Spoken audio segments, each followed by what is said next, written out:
Oh!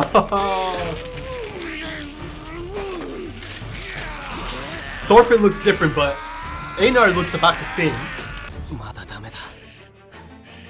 You need a horse. Ah. Those are some deep roots, huh?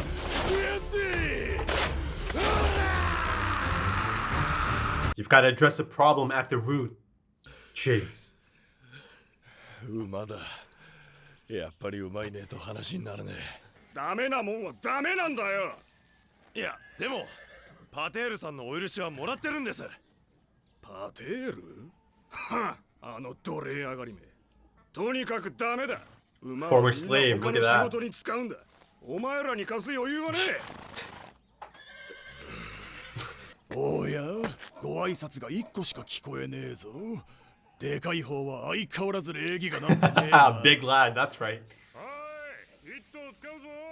ああ。Just like that. てめえの体使えっての。こんなれもう。あんなに直接掛け合うしかねえぜ。嫌がらせなんかに負けてやれっか。旦那の力で馬を借りられたとしても。奉公人たちの機嫌は損ねる。Yeah, that makes life tougher. 目の敵にされるぞ。畑作りはもっと土地を開いてからでもいいんじゃないか。並行して作物をやるのは無理だ。え？トルフィン。どうしてお前はそんなにやる気がねえんだ。自由になりたくねえのかよ。お前は元気だな、エイナル。ろくに食ってないのに。アホ！お前が元気なさすぎなんだよ。馬じゃよ。いるんじゃろうが。いりません、いりません。マジっすか。He's so excitable. 助かります。いやー。ちょっと待って。っていうか、すいません。Is that Snake's grandpa? がっつり足元見られたな。こんなんやってる暇ないのに。Hold on. There might be more to it. あのおじいさん、この家に一人で住んでんのかな。だとしても、それが当たり前だろ。俺たちは奴隷なんだから。旦那の奴隷だろう。お前らの身の上なんて。He's always listening, man. これは契約じゃ。馬を貸す代わりにわしの家の雑用をやってもらう。Fair enough.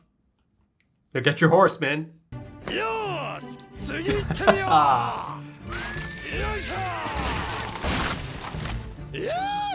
But if the retainers come around, it's going to be a dicey situation seeing this.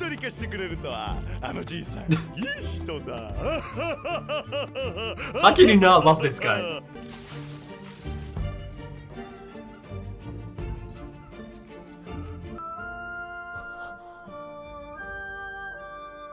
Wow.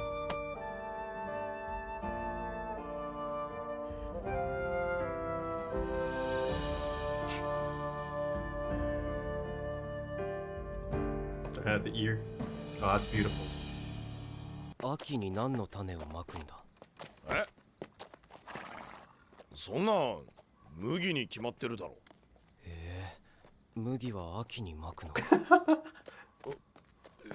Yeah, that's right. You're gonna have to teach him. 待て待て。じゃあお前畑仕事したことは？ない。ガキの頃から戦働きをしてきたから。畑のない国。はあ、信じらんね。I love his voice acting. おふくろや妹が聞いたら腰抜かすぜ。Oh, that's a great shot. いいから畑のことは俺に任せとけ。That's a bro. プロだから。おい奴隷ども。Here it is. その馬誰に断って持ち出したんだこれ。ハゲ頭の背の低いおじいさんですよ。ハゲ頭背の低いおじい。大旦那様か。そういやそんな名前だった。 The old master. 大旦那。すっげえ気難しい人だ。 Look at that. 貸してくれるわけね。 Yet he did. ケテル様のお父上だよ。この農場で一番偉い人。 Whoa. I thought he was Snake's grandpa. They kind of show him in the distance. すごいな。あの荒れ地がたった一日で。半端な金持ちじゃねえぞ旦那は。そんなに高いのか。高いぞ。 I love this. I love 俺の村 this. じゃ8家族で1台を共有して Wow. Wow. Okay. 大旦那のとこに1台あってよかったよ。人の手と桑で同じように耕すのは大変なんだろうな。そりゃあもうこいつと馬があるとないとじゃ大違いだよ。 Oh God. すごい発明だ。これを作ったのは農夫に違いない。農夫の大変さをよく知ってる人じゃないとこうは作れないよ。本当に野良仕事を知らないなトロフィー。何でも新鮮。 It really is. でっかい赤ん坊みたいなぞ。 That is kind of accurate. 畑で死ねるなら Well, maybe it was him. だいたいその年で一人暮らしをすること自体無茶なんだ。力仕事もできんだろう。 I mean, he's got old man 世話 strength. じゃなんとかなっとる。父さん、意地をはらんでくれ。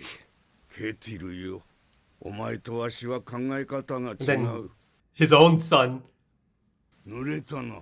ついでじゃその服洗ってしまえ。 Have a meal. 仲悪いんだなあの二人。 Ooh. さて洗濯鍋はと。どうした？蛇だ。蛇がいる。蛇？ Okay, yeah, so it was him. なんでこんなとこ。 Again, the book.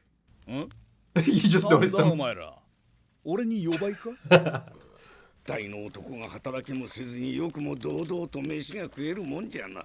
泥棒は夜来るもんだろ、 Mm. 俺たちが毎晩巡回してっから農場の平和が守られてんだよ。 I suppose he has a だから来る point. もんね。若い者の家に入り浸って何が警備か。若い女が盗まれないように警備してんじゃねえか口の減らんや Always gotta come よ。 back. 小言の減らんじじいだ。こっち来て食えよ。飯まだだろ。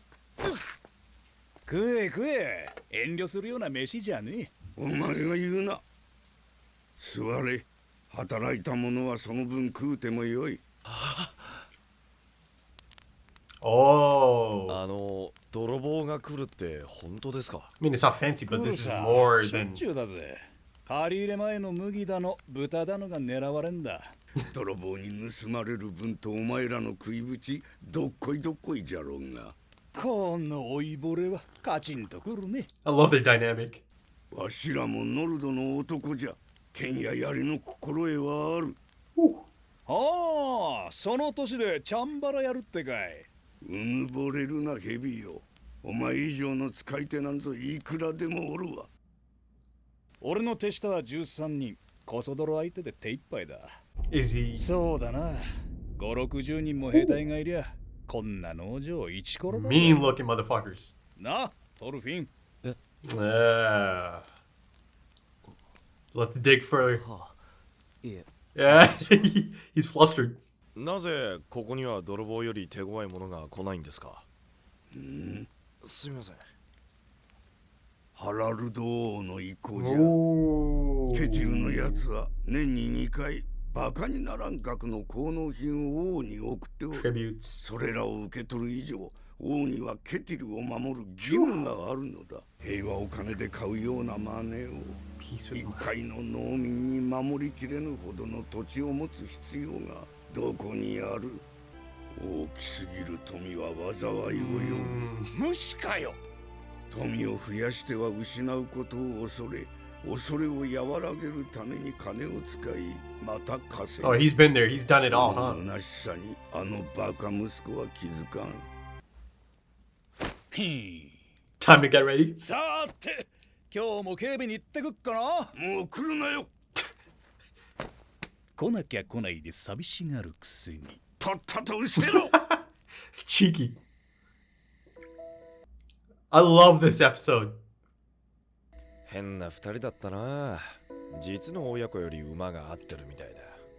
今日はなんだかいろいろなことを学んだような気がする。よかったな。でかいよ。それやめてくれ。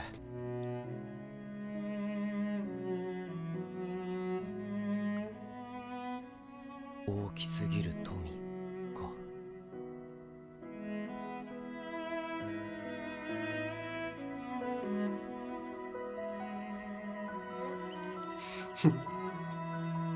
もっとまんべんなく巻いていいぜ。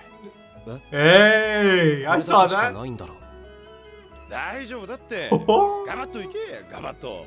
ダチの言うこと信じろよ。ダチ。え、嘘。なんだよそれ。友達だろ。え、違う。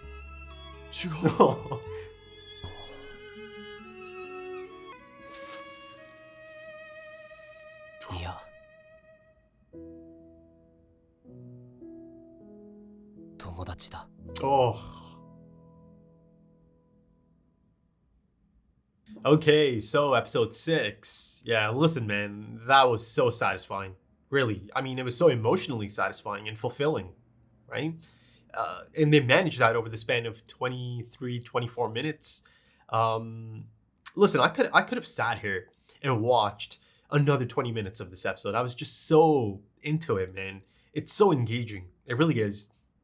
And I just love these two. I love the bond that they are forming at this point. They do have a bond, you know, because you are my friend.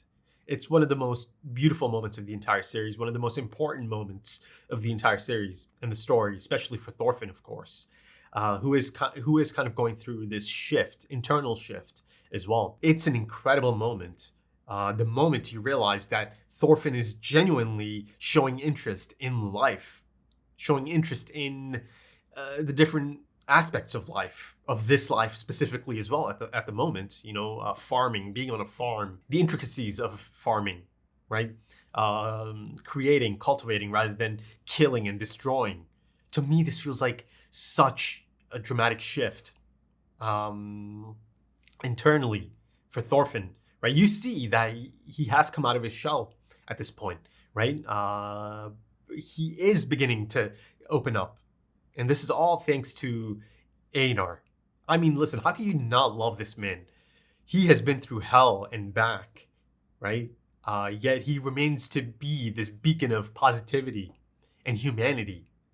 I mean, I just love Einar. I do. And I honestly love these two together so much. You know, right now, these two together and their growth, their journey, that is one of the things I'm most excited about in terms of anything that I'm experiencing in media at the moment. Truly, you know, I mean it. There's just this really lovely and wholesome relationship that's forming here, right? Thorfinn's first true friend. And, you know, earlier I mentioned fulfilling. And I say that because it is just so beautiful and exciting to see Thorfinn show interest in life and in these things, right? You see that he is developing ideas. He is beginning to become a functioning human being, right? A functioning member of society. Yes, you know, he's a slave at the moment. And you see the opinions on that farm, right? You have people like the retainers who consider them less than human, even if you are a free slave, a former slave like Peter. No, that retainer didn't care. He just sees him as this person who used to be a slave. So in his mind, this person is never going to be able to, you know, elevate to the same position as me, right? And by me, I mean the retainer. So that prejudice is always going to remain, right? Even for someone who is a former slave. But then you have Grandpa, the most important person on the farm, apparently, right? His opinion, oh my goodness, his opinion is something else entirely, isn't it? And, you know, it's kind of realistic, isn't it? It's to be expected. He's this old head, experienced old head who's been around, who's seen everything there is to see and experience. His outlook on everything that's kind of going on this farm and how his son approaches things. Yeah, you know, it's an interesting one for sure. You see that he's a man who values honest work, right? He didn't care that, these two men are technically slaves. He didn't even bring that up. And that in itself is so incredible in the context of this story, in the context of that era. Because in that era, in, the setup, slaves are considered less than human, right? They can go, it's okay if they go long, hours without actually getting to eat, or days even, perhaps. But here, no, none of that. He's actually really quite nonchalant about that. That to me feels so incredible that this man has this outlook. And listen, I think maybe perhaps through him, you can kind of even see a bit of ominous foreshadowing. And I'll come back to that aspect in a bit and my take on the potential plot points down the line that might be foreshadowed here through him. But yeah, I've got to say, I really enjoy this new character. Though he's not really new because I did see him earlier, a few episodes ago, right? I initially thought, he's actually Snake's grandpa because he's calling him Gramps. But, I suppose it's more of like a term of endearment, right? So yeah, Snake is around. And of course, as both Einar and Thorfinn kind of picked up, their relationship is more of a father-son relationship than, Keitel's or Ketil's and his father's, right? But then of course you see the parallels, right? You have Olmar and his father, and then you have Ketil and his father. So a lot of interesting parallels going on here. That disconnect generation from generation, right? A different outlook. This is a man who can respect effort, right? That's how he judges people, right? And I thought it was lovely that, they share a meal with Einar and Thorfinn, and that includes Snake. He's open to it as well, right? You see that he's above some of this line of thinking, and just being in his presence and getting to share this meal and getting to listen to the things he has to say and impart. It was such a learning experience for Einar and Thorfinn, but specifically Thorfinn, because later, he stated himself, he felt like he learned so much today, and he did. It's beautiful to see the rebirth of Thorfinn, as, it is really quite fitting that Einar refers to him as this overgrown baby, because it essentially is quite descriptive and accurate, actually, because essentially he was robbed of those integral years growing up, right?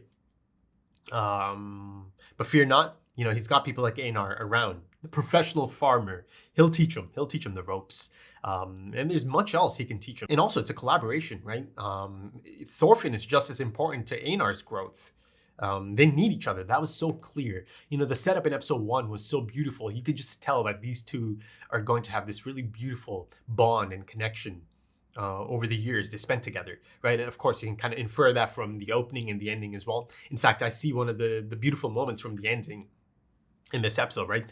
The hand on the shoulder moment, right? Just that alone, just think about that from a friend who doesn't even think twice about it. It's just part of his nature, right? To be proud in that moment. It's that incredible feeling of accomplishment with someone that you respect, someone you care for, a friend, right? It's a beautiful moment. It is. And I love how the camera kind of holds at that beautiful frame for a moment, so us, the audience, can take it all in as well. The things they've accomplished over the span of that day, essentially, right? And then it kind of puts us in their shoes as well, because they're kind of taking it in as well. And it's an incredible sight for Thorfinn to be, to see the things that are, possible. And, this kind of goes back to him being really quite respectful and really quite complimentary of the inventions of the farm, right? The plow, and the different techniques and intricacies of farming. He was impressed by it, right? He wants to learn more about it. And to me, that is just beautiful that he is showing an interest in these things now. But going back to learning things and learning things from Grandpa specifically, Thorfinn gets to learn about the system, right? The hierarchy, the protection, the tributes to King Harald, King Canut's brother, and his beliefs about wealth and the misfortune it brings about, right? This notion of don't be too greedy, right? Don't be too eager for too much of it, because it's going to become this endless cycle that is going to consume you, right? And then, of course, that brings more problems. So yeah, you certainly get a feeling that this man has been there and he's done that. He's done it all and he's experienced it all.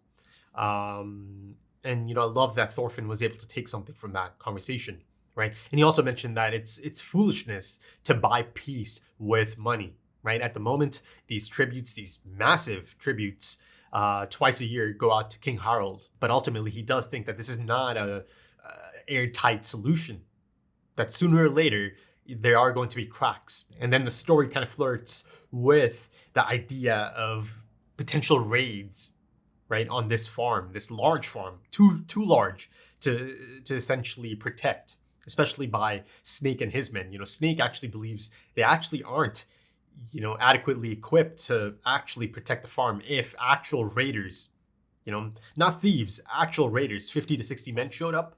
Yeah, it could be a bad situation.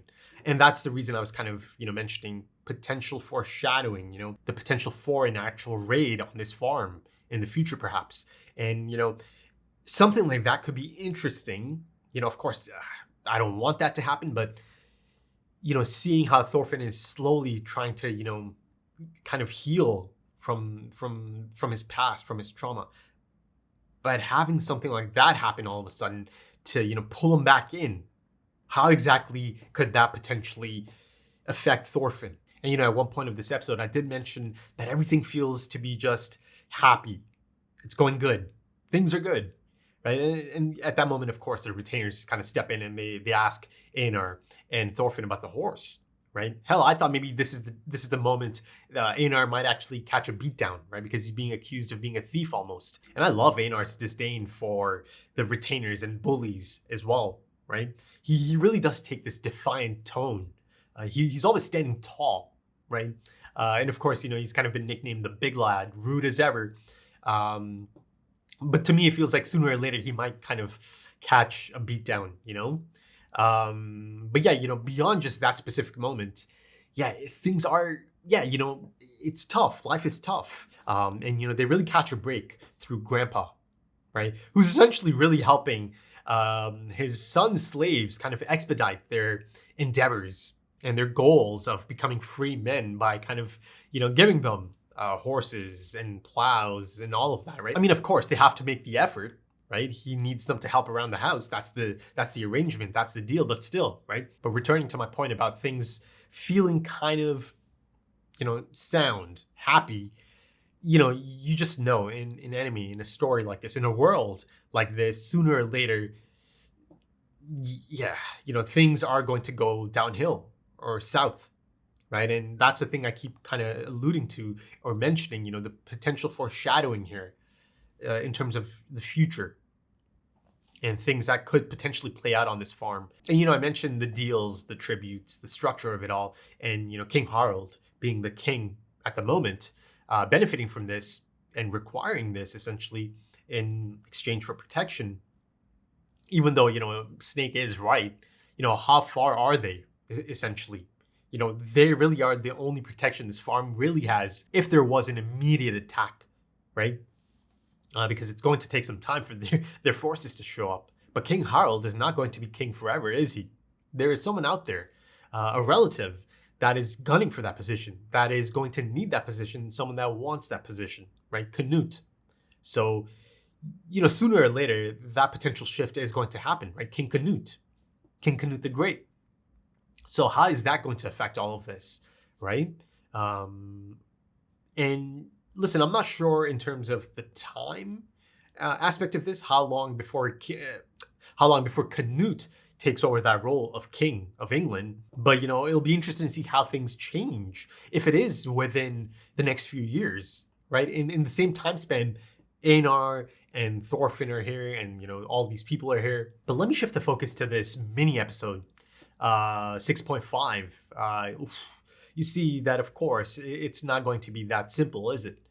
His past and all the pain he caused, and in turn now the pain that he feels because of that, it's going to haunt him for a bit. It's going to stay there for a bit. It's not going to just kind of, disappear or float away overnight. No, not at all.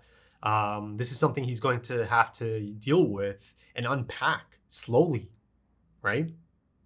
But, the imagery, of course, it kind of takes us back to that color design, the nightmarish color design. And I really think it's quite effective once again. But yeah, you see that it looks like in his nightmare, he's kind of seeing a depiction of young Einar and his family, essentially, right? And that he was just as guilty as anyone else in doing this, inflicting this kind of pain and tearing families apart, right?